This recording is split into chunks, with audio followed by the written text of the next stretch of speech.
how do you handle sort of initially maybe some competing ego, or folks who maybe haven't done this sort of thing before? CTIO 101, Business Technology, Simplified and Shared, sponsored by Fairmont Recruitment, hiring technology professionals across the UK and Europe. Don't forget to subscribe. And one of the things they were saying is there's no room for ego in an agile team, but actually ego is a psychological trait that everyone has. So if you don't have ego, you're probably not human.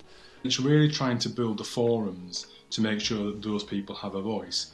And I have started sessions with those types of people by saying, I apologise in advance if I cut you short on something or stop you, but I'm doing it because I want to make everybody aware they've got an opportunity to speak, and I will kind of bring people in. By definition, an ego is a person's sense of self-esteem or self-importance. To have an ego is essential to our very makeup. It will define who we are and how we connect with others. Ego becomes an issue when it becomes overpowering.